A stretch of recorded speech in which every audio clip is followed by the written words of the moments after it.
Muy bien, hermanos, vamos a orar un momentito, ¿les parece? Vamos a hacer una breve oración antes del mensaje que voy a compartir con ustedes hoy, que como lo anuncié el otro día, vamos a estar hablando acerca de unos hermanos gemelos muy famosos, de los cuales se pueden aprender pues muchas cosas. Te damos gracias, Padre Santo, por esta oportunidad maravillosa que nos estás permitiendo tener en esta tarde de poder reunirnos junto con otros hermanos, sabiendo que hay centenares, miles de hermanos detrás de estas pantallas, de esas cámaras, que están siguiendo también en tiempo real el culto y van a escuchar tu palabra junto con los hermanos que estamos aquí. Pedimos, Señor, que llegue todo bien, la señal que no se caiga, Señor, y que en el nombre de Jesús tu palabra nos ministre y nos hable hoy directamente a nuestros corazones. En el nombre de Jesús, amén. Vamos a comenzar la primera lectura del culto de hoy o de la reunión del mensaje por Génesis capítulo 25.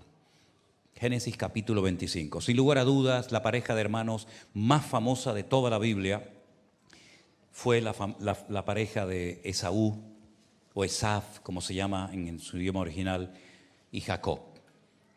También hay otro hermano gemelo en el Nuevo Testamento, pero no conocimos nunca al otro hermano, solamente conocimos a uno.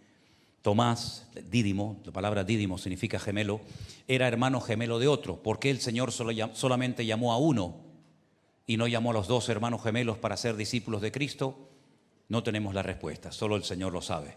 Pero que Tomás era hermano gemelo de otro, eso seguro. Pero en Génesis, capítulo 25, a partir del verso 19, leemos el nacimiento de estos dos hermanos gemelos. Y dice así la palabra del Señor. Estos son los descendientes de Isaac, hijo de Abraham. Abraham engendró a Isaac, y era Isaac de 40 años cuando tomó por mujer a Rebeca, hija de Betuel, arameo de Padán Aram, hermana de Labán, arameo. Y oró Isaac al Señor por su mujer, que era estéril, y lo aceptó el Señor y concibió Rebeca su mujer. Y los hijos luchaban dentro de ella y dijo, si es así, ¿para qué vivo yo? Y fue a consultar al Señor. Y le respondió el Señor diciéndole, dos naciones hay en tu seno, dos pueblos serán divididos desde tus entrañas. Un pueblo será más fuerte que el otro, y el mayor servirá al menor. Cuando se cumplieron sus días para dar a luz, he aquí había gemelos en su vientre. Y salió el primero rubio y era todo velludo como una pelliza. Y llamaron su nombre Esaú. Después salió su hermano trabada su mano al calcañar de Esaú. Y fue llamado su nombre Jacob. Y era Isaac de edad de 60 años cuando ella los dio a luz. La verdad que la vida de todos estos personajes, Abraham, Isaac, Jacob, Esaú, la verdad que es para hacer muchas películas y escribir muchos libros y novelas, porque cada uno de ellos nos enseñan cosas realmente extraordinarias, algunas buenas, otras malas, ejemplos a imitar, ejemplos a no imitar. Lo que me llama la atención es que a la edad de 39 años fue cuando Isaac fue llevado al monte Moriah para ser sacrificado por su padre Abraham sobre un altar. Al año siguiente, él se casa con una tal Rebeca, y dice la palabra de Dios que al poco tiempo se da cuenta de que su esposa es estéril. Y si os habéis dado cuenta, lo hemos leído esta tarde, cuando él se casa con Rebeca, dice que tenía 40 años, y oró por ella, pero cuando nacieron sus hijos, que yo sepa fueron los únicos dos que tuvieron, tenía 60 años. Si cuando tenía 40 años oró porque se dio cuenta de que su mujer tenía un problema, era estéril, y el Señor oyó su oración, ¿por qué hasta los 60 años no nacieron sus hijos? Dios tiene que esperar 20 años para responder a una oración tan importante, a una sanidad tan importante como es sanar a Rebeca. Lo que está bien claro que en esos 20 años el Señor obró tanto en la vida de Rebeca como en la vida de Isaac de una forma tremenda. Rebeca era muchísimo más joven que él, pero independientemente de la edad que pudieran tener, la Biblia nos dice la procedencia de esta mujer. porque Abraham tenía una carga en su corazón, y es que no quería que su hijo se casara con las mujeres de Canaán, porque lo podían echar a perder, podían llevar su corazón a la idolatría. Y Abraham tenía esa carga, tenía ese dolor, y le pide a su criado de confianza, Eliezer, cuyo nombre significa el Señor es mi ayuda o mi ayudador, que vaya a la tierra de la cual salió Abraham y allí busque una mujer idónea para su hijo Isaac. El viaje era muy largo, fue cargado con abundancia de oro, de plata, muchos camellos, y también el viaje de regreso duró muchísimo tiempo. El asunto es que logró encontrar a la mujer idónea para el hijo de su amo. Esta mujer se llamaba Rebeca, era hija de un tal Betuel, familiar de Abraham, pero tenía un hermano que se llamaba Labán, y curiosamente también en español lo podemos hacer. Si ustedes fijan su mirada en la Biblia, en el verso 20, el nombre Labán, ¿cómo se lee el nombre Labán al revés? ¿Cómo? Nabal. Y hay un versículo en la Biblia que dice, un salmo, dice el Nabal en su corazón, no hay Dios. Dice el necio en su corazón, no hay Dios. Esa es la palabra que más repite Abigail cuando va a interceder por su marido, ¿verdad? Que dice que era un Nabal, era un necio. Labán era todo un tramposo, le complicó la vida a Jacob muchas veces, pero Jacob finalmente fue prosperado, fue bendecido. Pero volvamos al tiempo del parto, volvamos al tiempo del nacimiento. Su madre lo estaba pasando realmente mal, porque no era normal que estuvieran constantemente esos niños dentro del vientre peleándose, hiriéndose, golpeándose el uno al otro.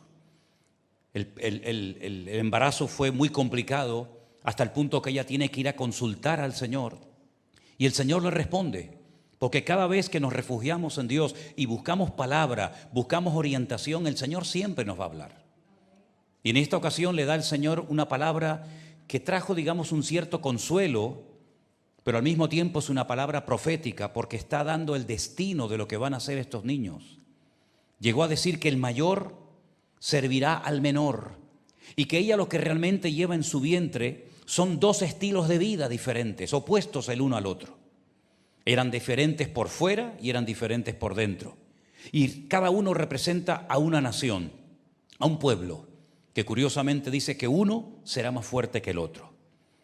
Ahora, si nos fijamos, por ejemplo, en el nombre que le pusieron a estos niños, es muy interesante porque los nombres en el tiempo bíblico no se ponían porque sonaban bonitos, sino que siempre detrás del nombre había un propósito, había una razón de ser. Se oraba muchas veces incluso para que Dios revelara y mostrara el nombre de los hijos.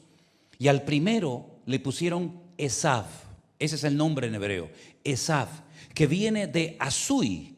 Y Azui significa hecho, algo que ha sido hecho. Ya no hay que tocar nada, ya no hay que modificar nada, ya está hecho y así se quedó.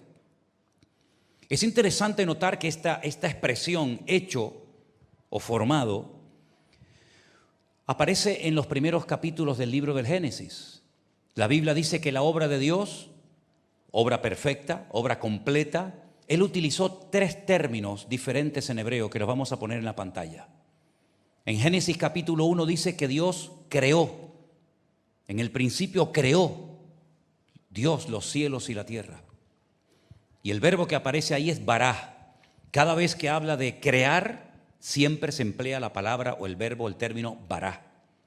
Cuando se habla de formar, de darle forma a algo que ya ha sido creado o va a ser formado, la palabra cambia y la tienen ahí en la pantalla, es yatzar.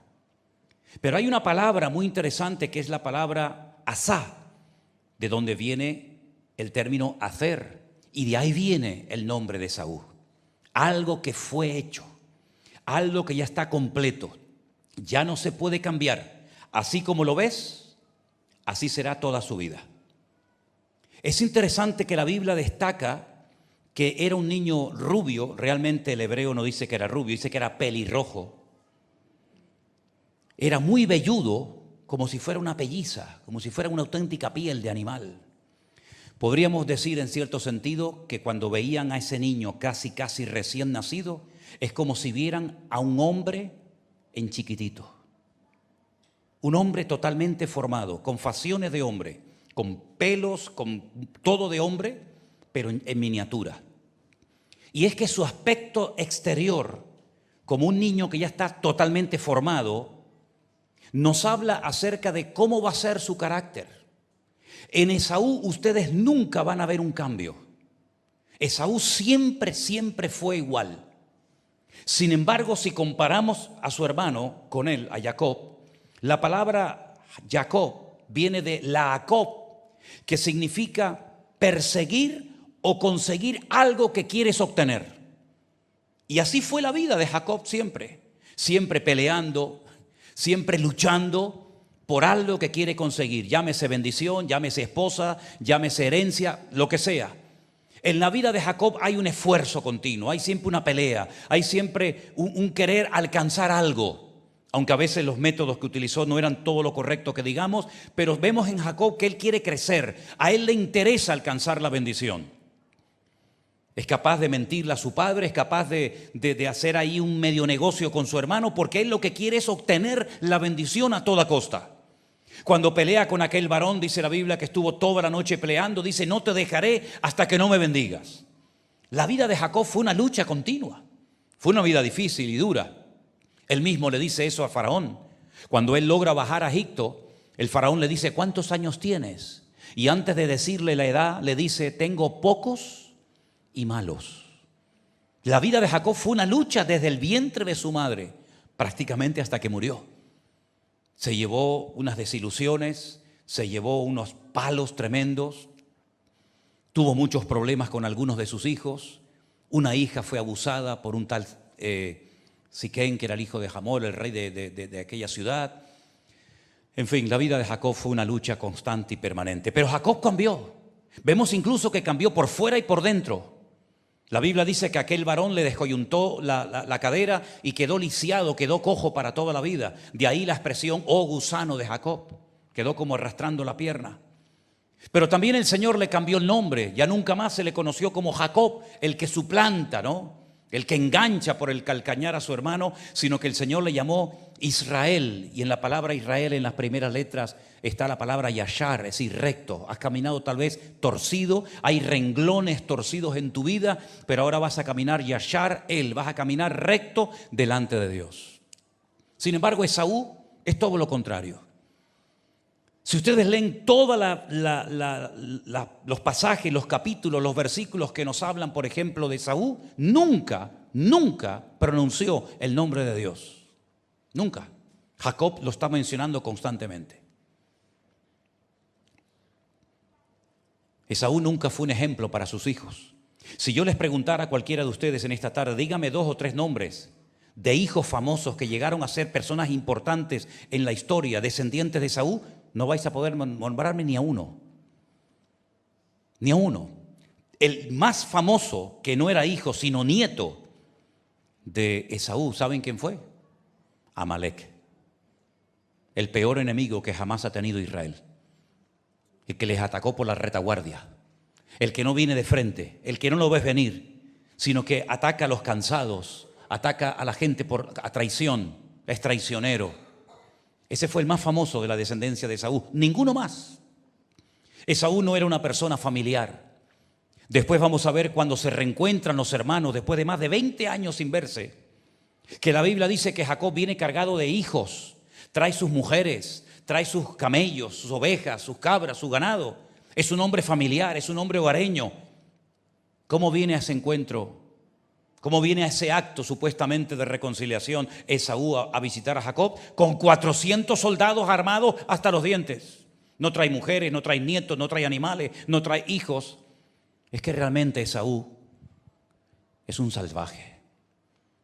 La forma de hablar en el hebreo de Esaú es vulgar, habla mal, dice malas palabras. No es una persona familiar, es un salvaje. Es una persona que el peor error que cometió en su vida es que no aceptó los procesos de Dios en su vida. Y esto es tremendamente peligroso cuando nosotros dejamos de crecer o de desarrollarnos como cristianos porque abortamos la obra, el proceso que Dios quiere llevar en nuestras vidas. Esaú nunca quiso cambiar, nunca. Y tuvo la misma oportunidad que su hermano. Pero Esaú fue formado, fue hecho y acabado desde el primer día hasta el último. No hay en él arrepentimiento, no hay en él ningún cambio. Al contrario, con el paso del tiempo su descendencia se convirtió en uno de los peores enemigos del pueblo de Israel. Incluso cuando salen de la esclavitud en Egipto, no los deja pasar por su territorio, se opone a ellos.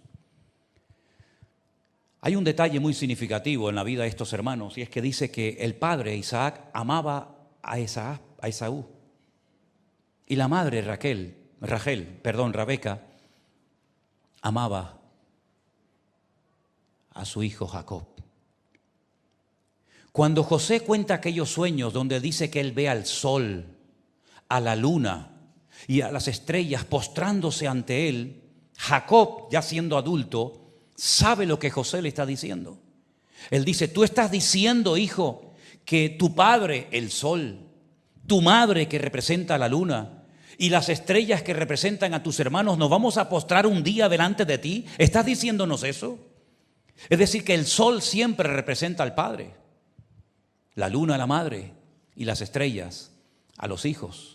Y dice la Biblia que Isaac amaba a Esaú, porque el sol no se mueve. El sol es estático, siempre está en el mismo sitio. Sin embargo, las fases de la luna, representando a Rebeca, sí cambian. La luna no está siempre igual. A veces está en un cuarto creciente, a veces está llena, a veces no está. Y va cambiando la luna según los días, según las semanas.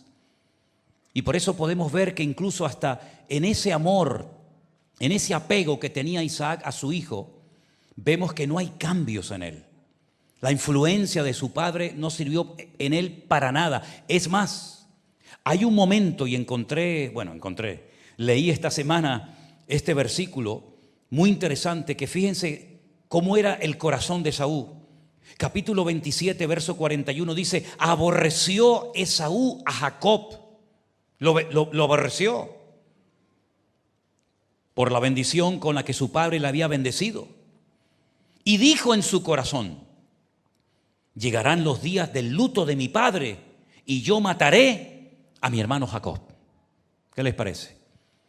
Pero solamente menciona a su padre. ¿Por qué no piensa en el dolor que le puede producir también a la madre si mata a su hermano? ¿Por qué no dice: llegarán los días de luto de mi padre y de mi madre? Y entonces, él a la madre ni la menciona. Prácticamente con su madre no tuvo ninguna relación y no le importaba los sentimientos o cómo le podía sentar que mataran a uno de sus hijos. Solamente le importaba lo que su padre podía sufrir si se enteraba que mataba a su hermano Jacob. Para colmo, sabiendo que esto le va a desagradar a su padre y a su madre, se casa con mujeres cananeas, cosa que no hace Jacob. Jacob se va lejos, a Padán Aram, y allí busca una esposa, ¿verdad?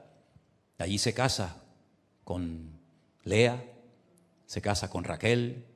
Vemos que es un hombre familiar, que ama a sus hijos, que ora por sus hijos, que los bendice. En Esaú nunca ves ni un detalle espiritual. Es carne pura, desde la A hasta la Z.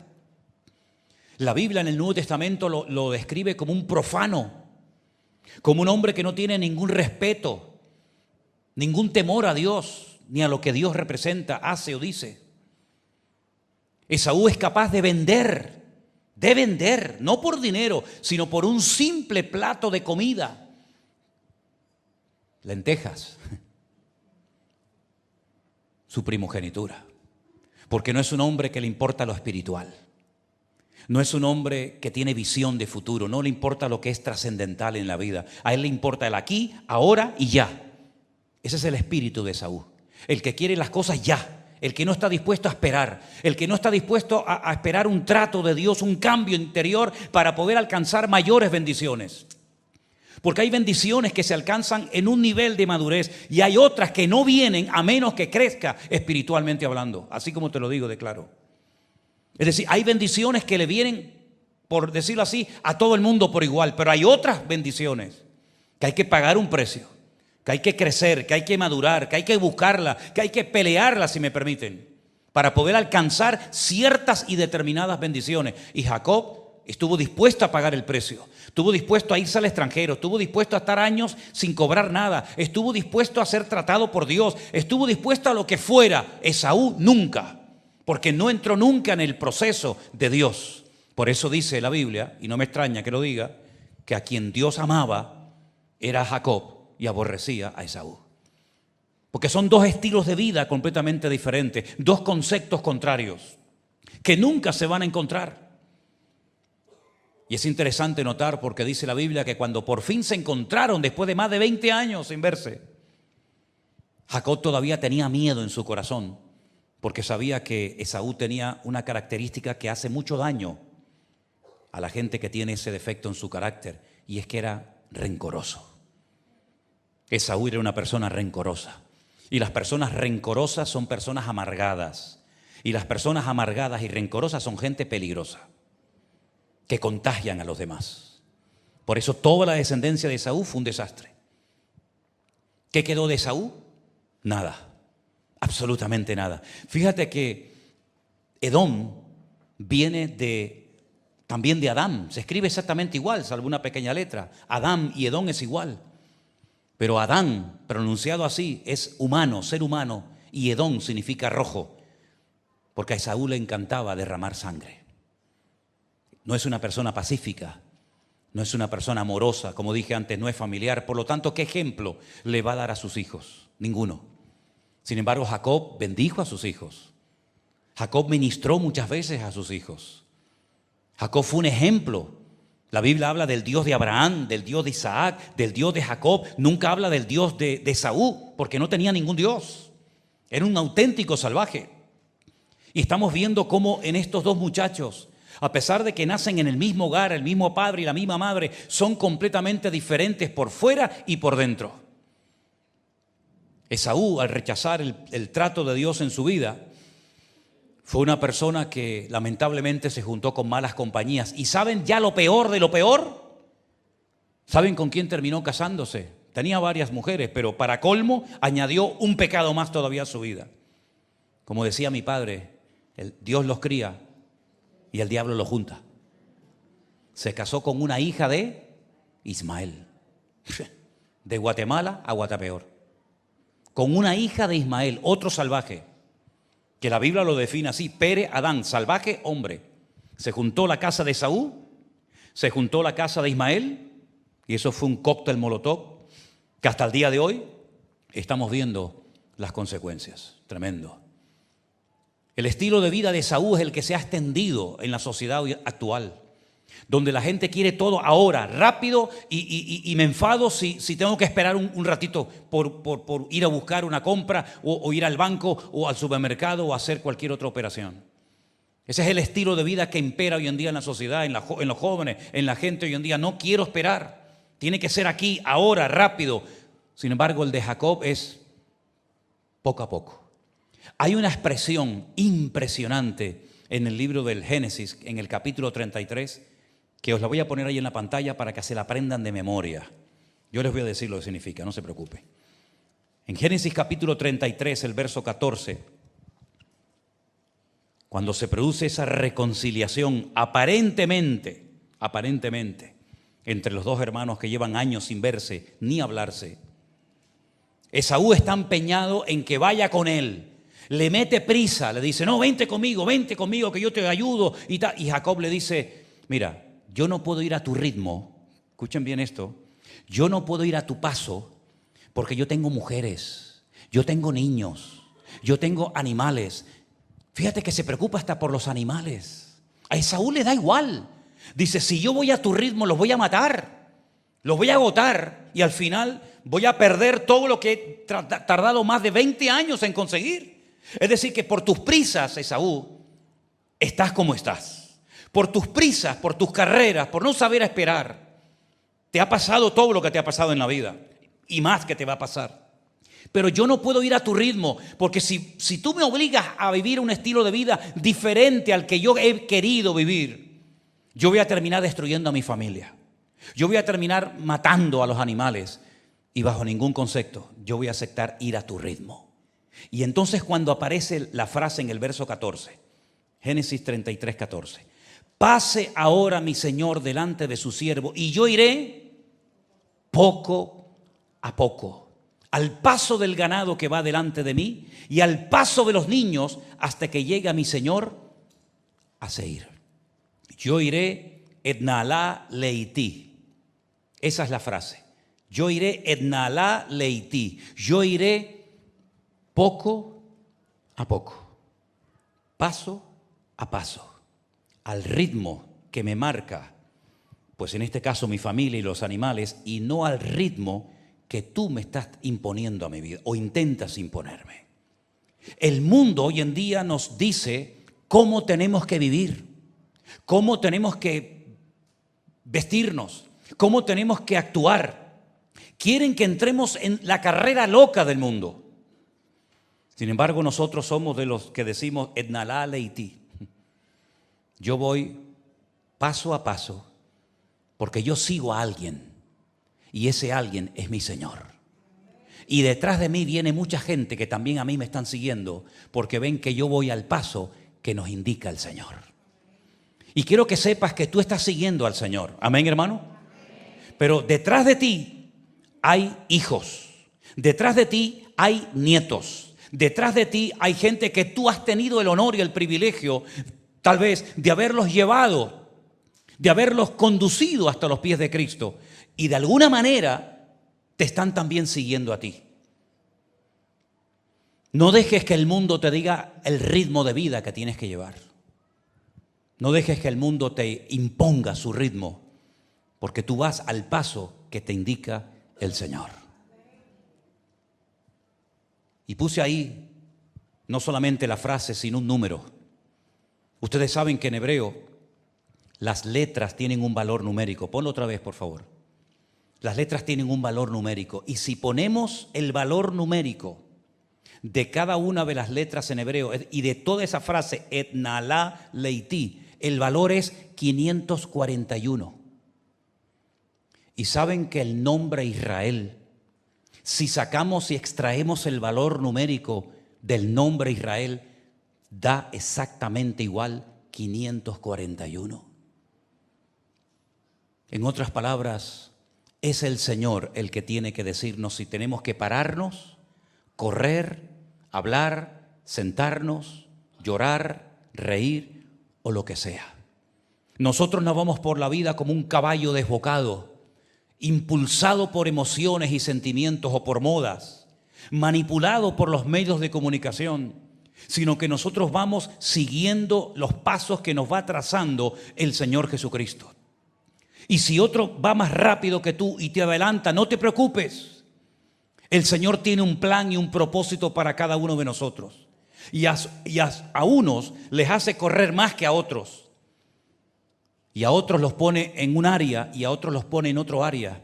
Pero sea como sea, pídele de corazón al Señor: Señor, yo quiero aceptar y gozarme en los procesos y en los cambios que tú tienes preparados para mi vida. Hasta el nombre ya dije que le cambió. Ahora te vas a llamar diferente.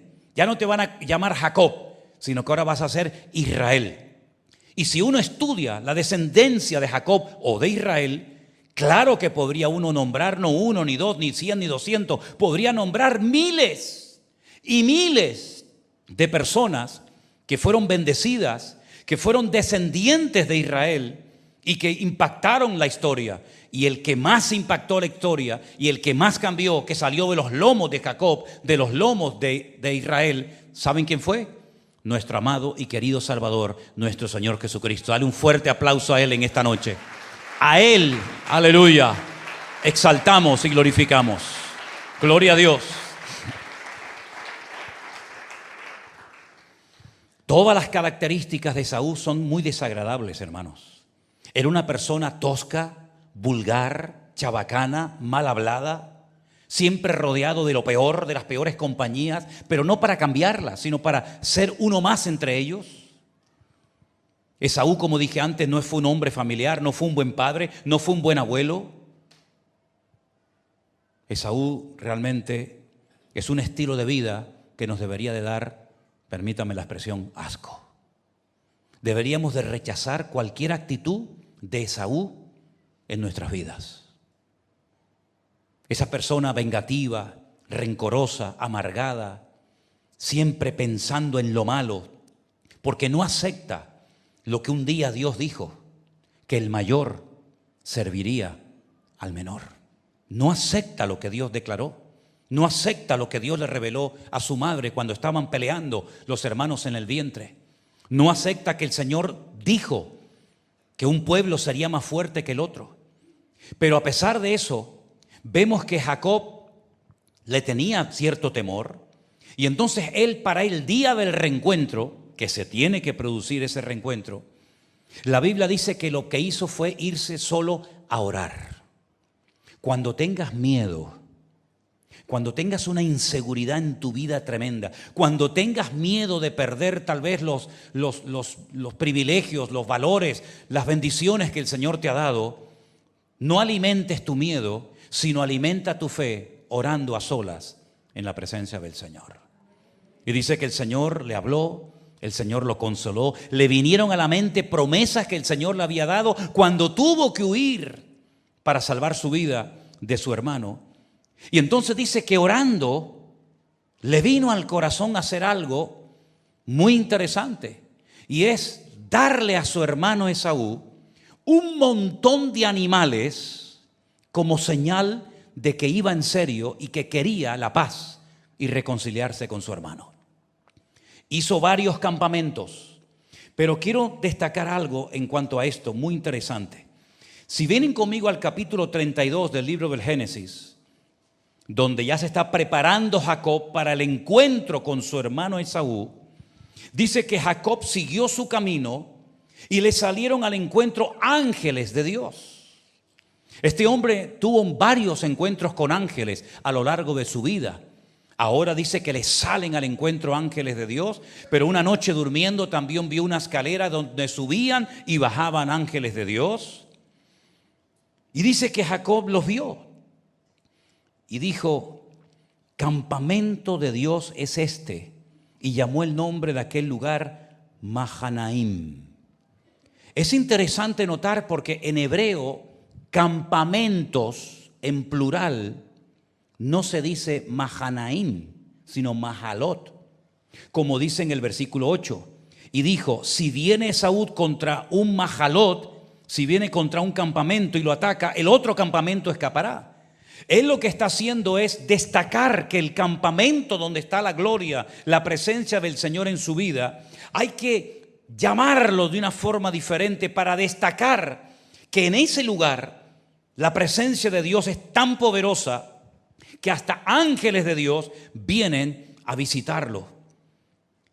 Y cuando él se está preparando en oración y comienza Esaú a ver que le llega gente con animales, y después le llega otro campamento de gente con más animales y otro campamento con más animales, Esaú no da crédito y hay un momento en el que él pregunta: ¿pero qué pretendes con todo esto? ¿Cuál es tu intención con tantos campamentos, con tanta oveja, con tanta cabra, que no vienen todos juntos, sino en varias sesiones? Cada campamento anunciaba que Jacob venía.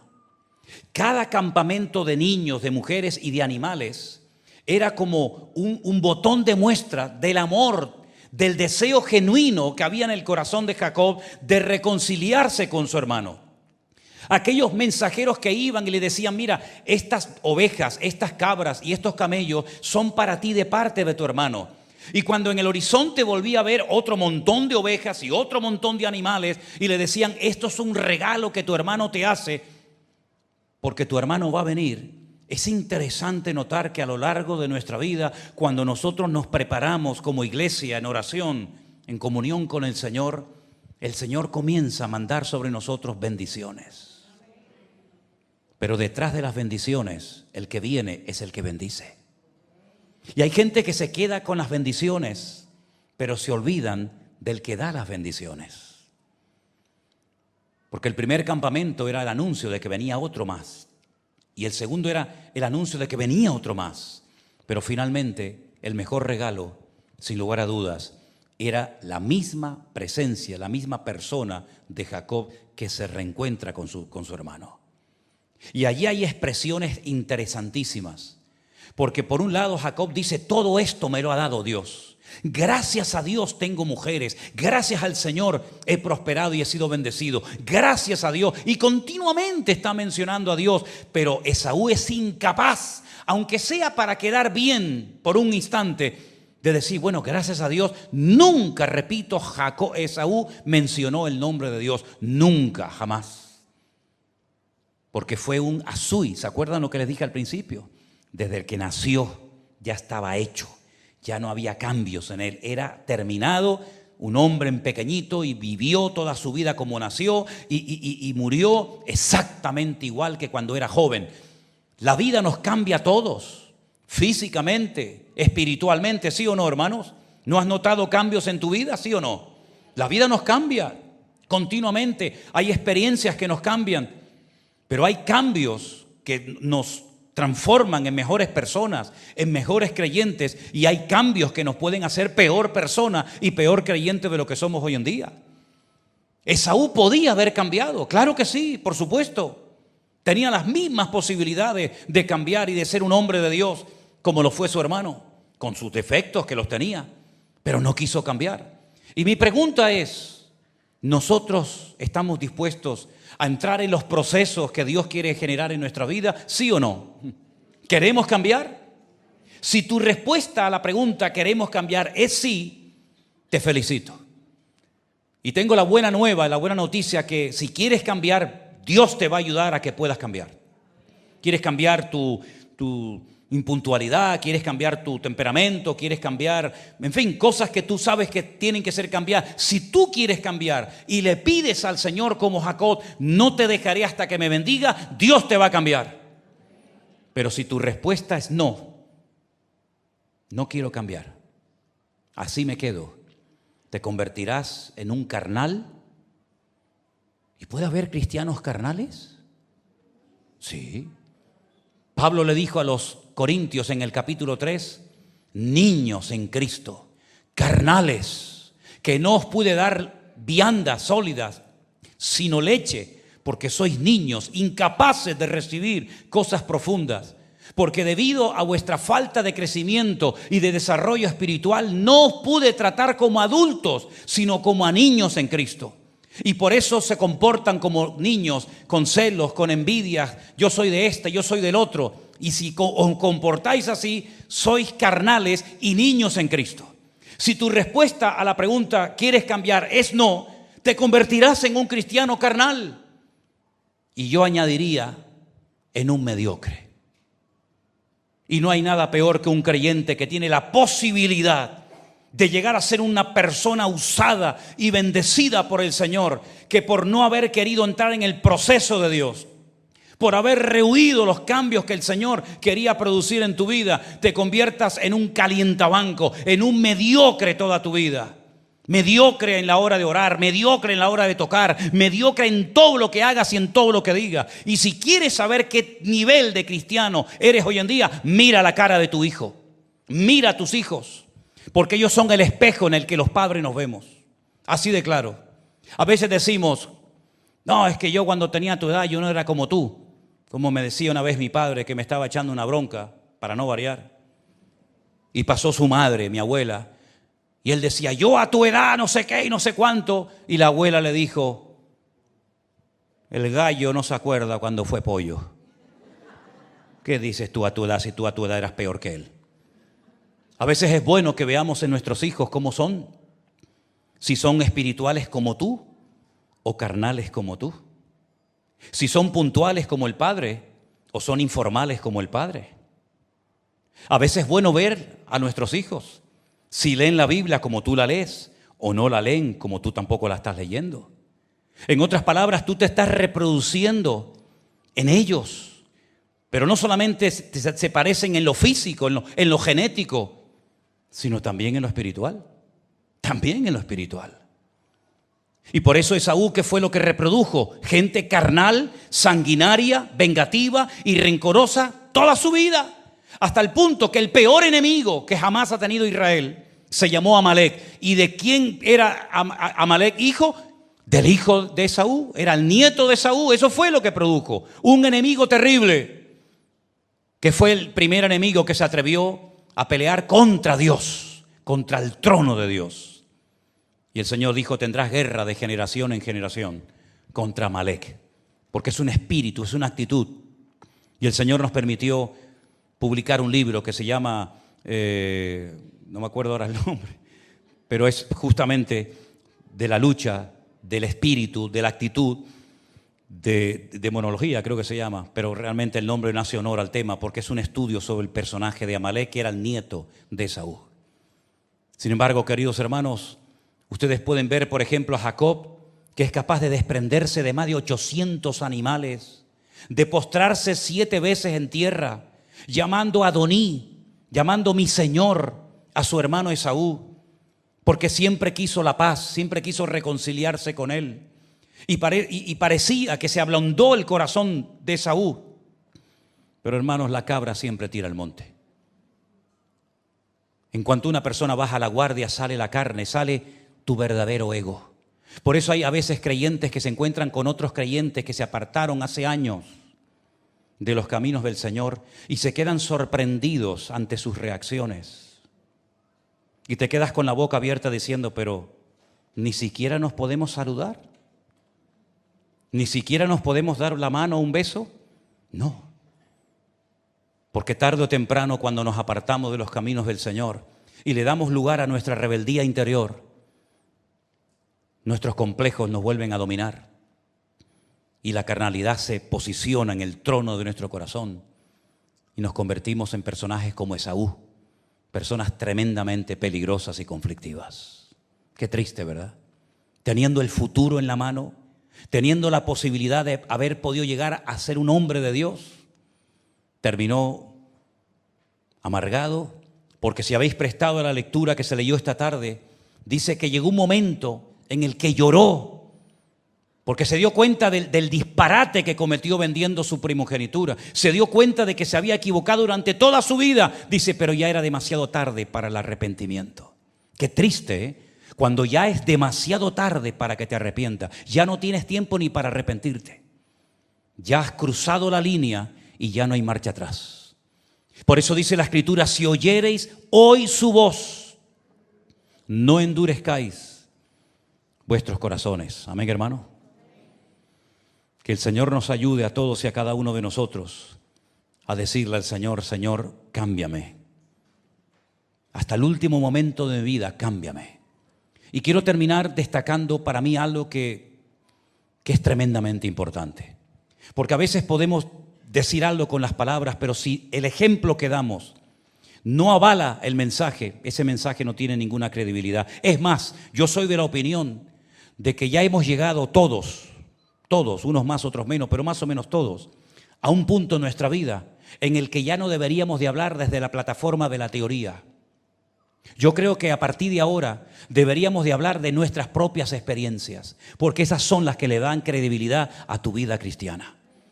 No hables de que hay que orar si tú no eres un hombre de oración. No hables de que hay que evangelizar si tú no evangelizas. No hables de que hay que ser generoso si tú eres un hombre de puño cerrado. Es decir, habla desde tus experiencias personales, de los cambios genuinos que se han producido en tu vida, porque esos son los mensajes que tendrán contundencia y cambio en tu vida y en el mundo espiritual. Llegó el momento que se reconciliaron los hermanos, pero no te olvides, Jacob venía arropado por toda su familia. Esaú no trajo ni a un familiar, no trajo ni a un hijo, no trajo ni a una esposa, no trajo ni a un nieto, no trajo a nadie. Trajo a 400 maleantes. Sí, 400 hombres armados hasta los dientes, como declarándole la guerra a su hermano después de más de 22 años sin vernos. Todavía sigues igual. Después de 22 años, Jacob viene arrastrando la pierna, viene herido, viene magullado por la vida. Viene con un nombre nuevo, de Jacob a Israel. Viene con una familia preciosa. Viene con el cuerpo y el alma llena de cicatrices por los cambios que la vida y el Señor ha producido en su vida. Y tú vienes a mí con 400 hombres. ¿Para qué? ¿Qué pretendes? ¿Matar a estos niños inocentes y matar a tu propio hermano? ¿Cuántos cambios se produjeron en Jacob desde que sale de la casa hasta que regresa y se encuentra con su hermano? ¿Y cuántos cambios se produjeron en Esaú? Ni uno. Es más, peor todavía. Y es interesante notar porque allí Jacob le enseñó a sus hijos algo muy bonito. No con palabras, sino con hechos. Cuando dice que los hermanos se abrazan y se besan, le dice a los hijos, vengan, saluden al tío Esaú, saluden al tío.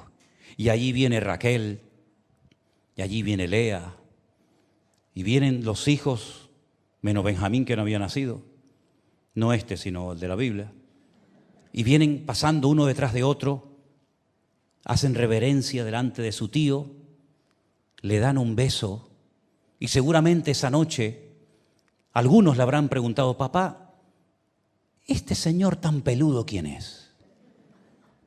¿Será el hombre lobo? No, este es tu tío Esaú. Y hoy ha sido un día importante en nuestras vidas, porque hacía más de 20 años que no nos veíamos las caras. Y él una vez quiso matarme. Y seguramente le habrá contado la historia, porque, ¿saben? En aquellos tiempos no había Biblia. Y era todo por tradición oral. Y esto es algo que yo vi en África. Pueblos que no son de libros, pueblos que no son de papel, sino pueblos que se reúnen alrededor de una hoguera y los viejos, los ancianos, comienzan a contarle las historias a los jóvenes oralmente. Y por eso cuando se muere un anciano, todo el poblado llora, porque se va la historia, se va parte de la historia. Y durante muchos siglos, las historias de la Biblia, del Génesis y muchas otras historias, se transmitían oralmente a los hijos, seguramente alrededor de una fogata, contando, ¿verdad? Y yo peleé con un varón y conocí a esto, y me pasó esto, y me pasó aquello. Y eso se grababa a fuego en el corazón de los hijos.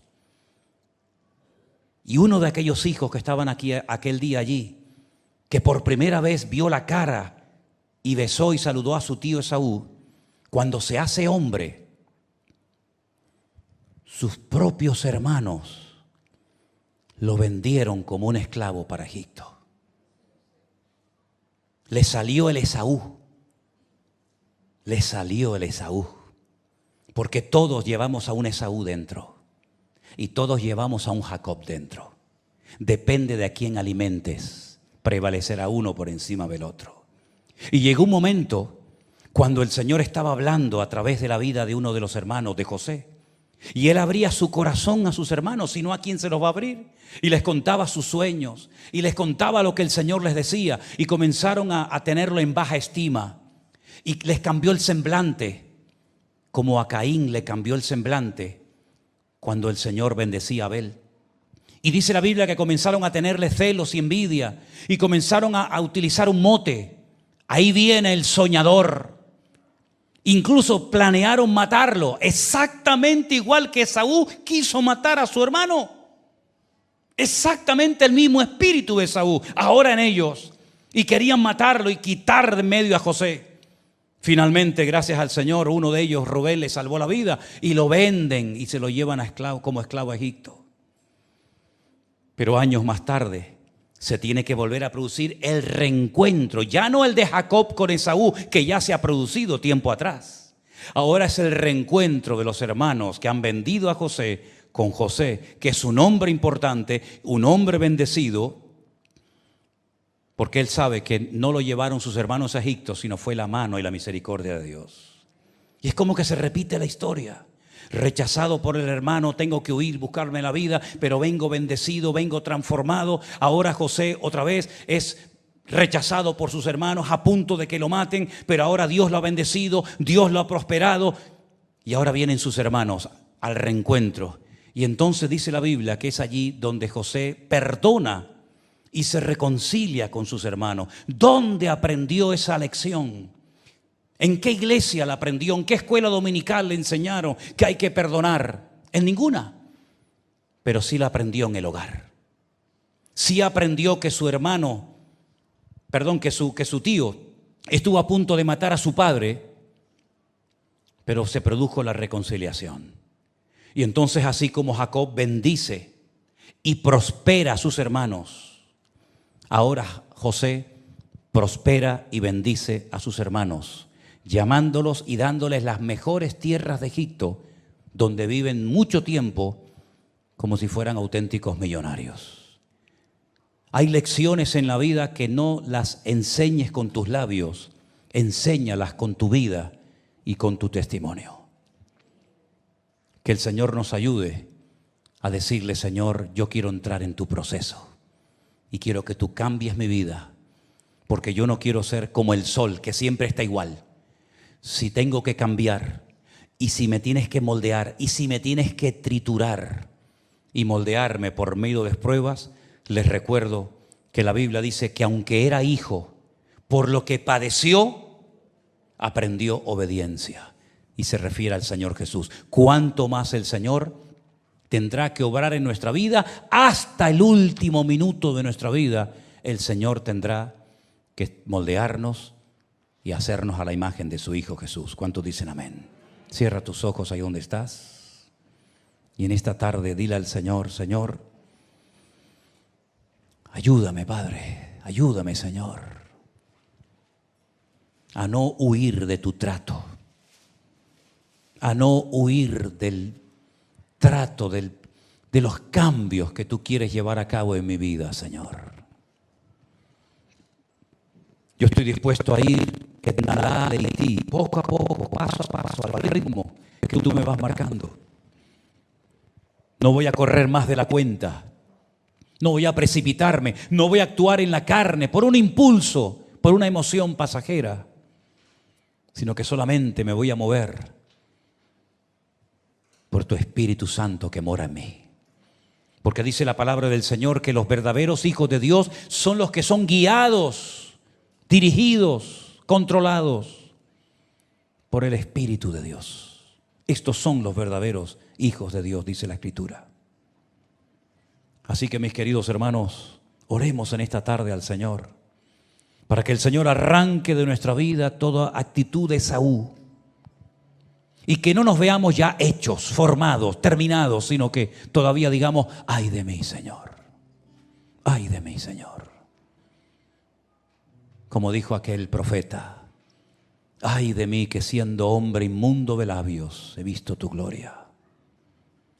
Ay de mí sin anuncio el Evangelio, porque la obligación me ha sido impuesta.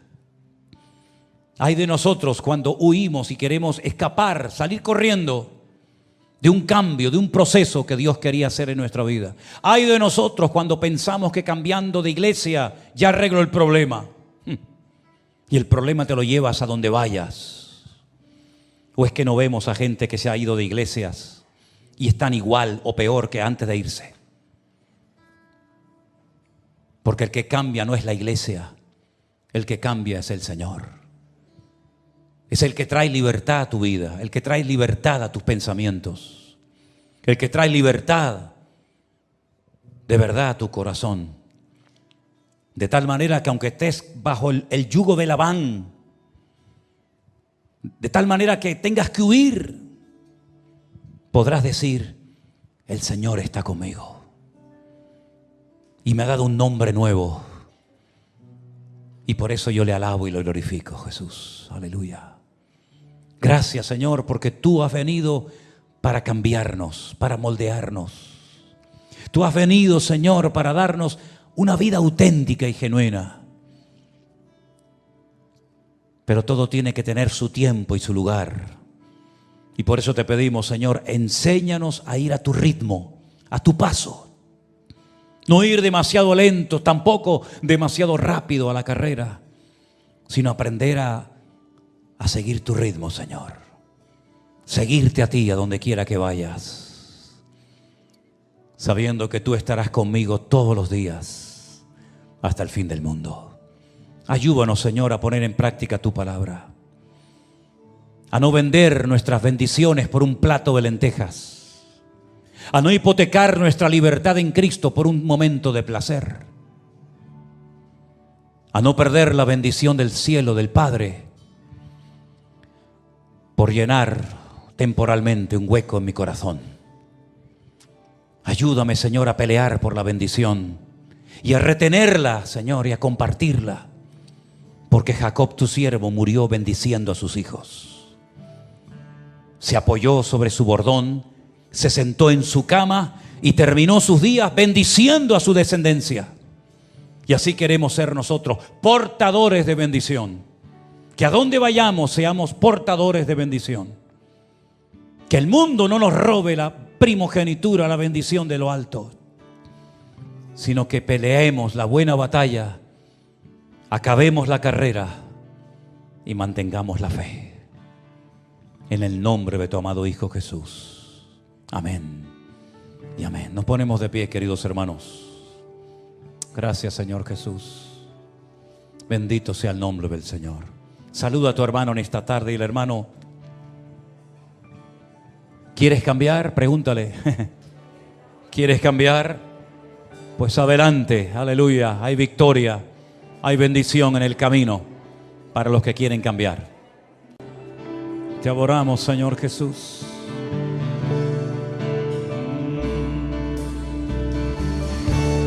Aleluya. Te alabamos, Señor, te alabamos. Bendito sea el nombre de nuestro Dios. Aleluya.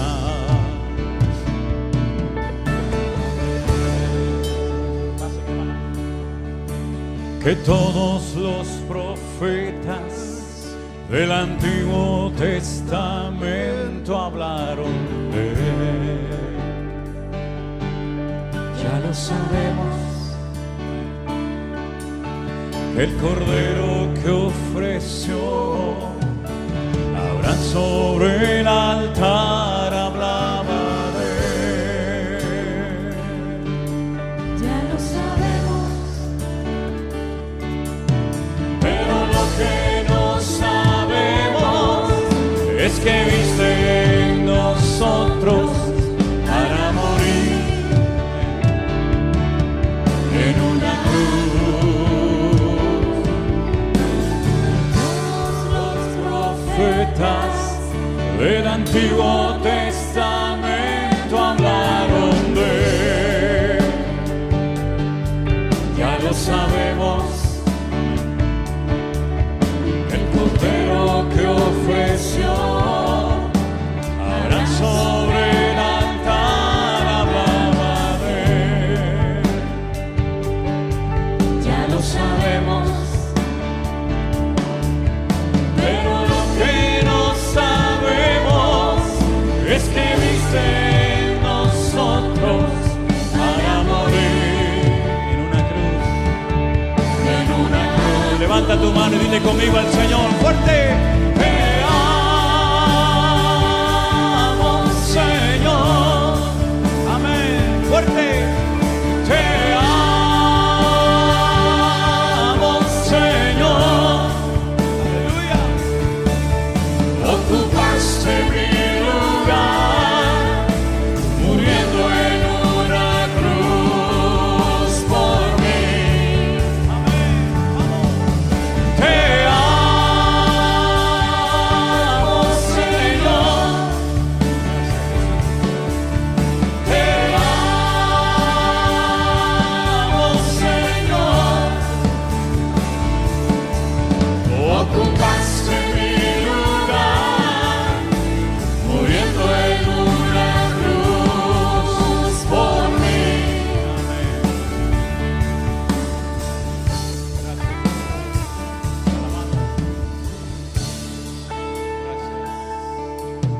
Que el maná que en el desierto alimentó a su pueblo hablaba de él. Ya lo sabemos. ya lo sabemos, El agua de la roca, el agua de la roca que sació a Israel hablaba de él. ya lo sabemos, Pero lo que no sabemos es que viste en nosotros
Dios. Gracias, Jesús. Nuestro hermano Jerónimo, si puedes pasar un segundito para despedirnos en oración. Nos vemos, Dios mediante, el jueves, si Dios lo permite. ¿Les parece, hermanos? Gracias al Señor por estas gotitas de lluvia que han caído.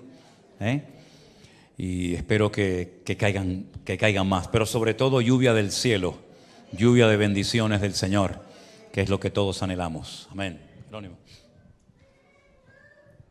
Amén, hermanos, oramos para despedirnos. Padre, te damos gracias una vez más, Señor, por este servicio, por este tiempo de tanta bendición para nuestras vidas, de tanta edificación, donde has hablado, Señor, a lo profundo de nuestro corazón.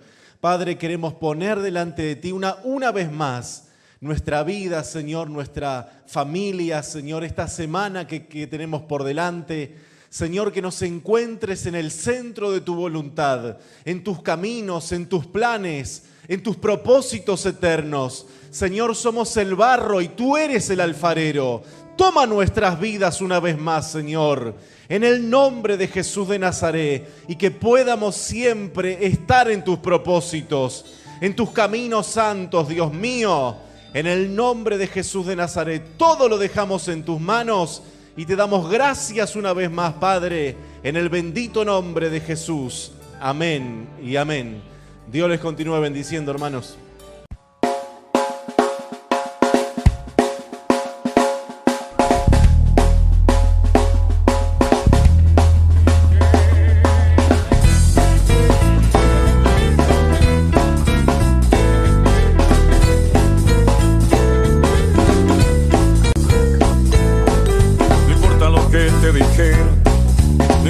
Que te hicieron, tienes que aprender a descansar en Dios.